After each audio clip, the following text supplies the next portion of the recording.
Welcome to Lessons in Property with me, Steve Hand.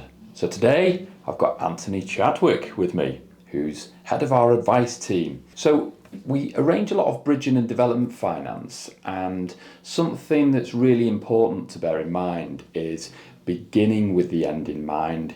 So people quite often get anxious over what happens if I can't exit this bridge in the time that I've got. Being a regulated broker, of course, we can arrange all sorts of mortgages, and we do a lot of buy-to-let mortgages, don't we, Anthony? We do indeed. Probably on average a month, maybe 30, 35 applications just on the buy-to-let side of the business, yeah. Considering the end in mind, if you're on a bridge, you're adding value to a property and you want to exit that onto a mortgage because your plan is to keep hold of the property, not sell it. Although even if your plan is to sell it, we would look at the buy-to-let options, wouldn't we? To 100%. make sure that if the market turns or your strategy changes and then you decide to retain the property, you've got options, you know what's involved. So do you want to talk us through a case study or some numbers, Anthony, for a buy-to-let? Yeah, quite a common sort of situation for our client scenarios will be exactly that. They've taken the bridging finance to purchase the property. Quite common examples will be purchase property for say 70,000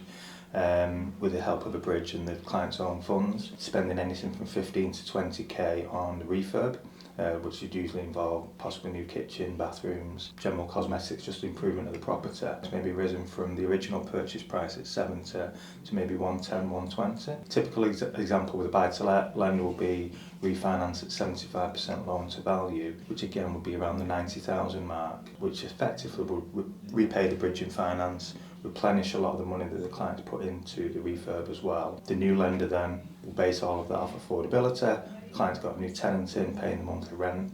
The client's pulled all the money back out in that example, still got the asset of the property now that's worth 120,000, potentially with a tenant paying maybe £700-800 a month in rent. They've got the money back out to go on to the next project. But yeah, something the team we do day in, day out. Many lenders do want it to be after 6 months, so you've owned the property for 6 months and they'll refinance it at that point. But there's also plenty of lenders who will do it before that time frame. The terminology is typically day one remortgage, although it's not normally done on the first day. But again, if you've purchased a property, the refurb has had a real tangible value in terms of the kitchens, the bathrooms, etc. And the clients have spent, a decent sum of money improving the property. Lenders will take a view on that yeah, it's increased in value, but there's a reason it's increased so much in value because of the work's done. Yeah. And are happy to lend against that improved valuation. Yeah, great stuff.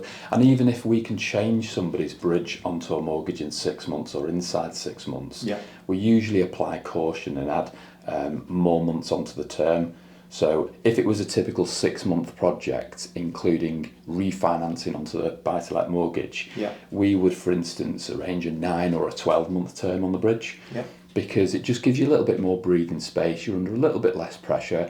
And remember that if you clear that bridge in 6 months, you will get reimbursed with the interest. It's not like you've paid, because lenders generally retain the interest in most cases.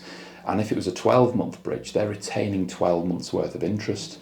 But if you clear that bridge in 6 months or 4 months, then the lender reimburses the months then that you've not been sat on that bridge. And that's the thing with a lot of the bridging finance. I said if it's 9 or 12 months term, we can start the mortgage process well before then. We can get an agreement principle with the lender approved.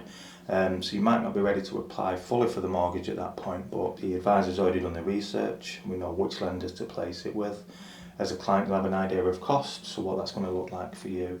And almost then, the moment the work's complete, hopefully sooner than the anticipated, maybe 9 months, the application's ready to go. So yeah, it's getting the information from the team, getting the application ready to go, and as soon as the standard of the property is as you want it, go with the application, get the lender to come out, do the mortgage valuation, see that improved standard of the property, and yeah, you're good to go.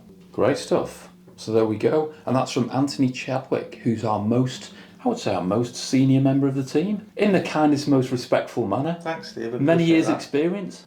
Still got his looks though, hasn't he? Got a few months on you, but there we go. Great stuff. Until next time, over and out.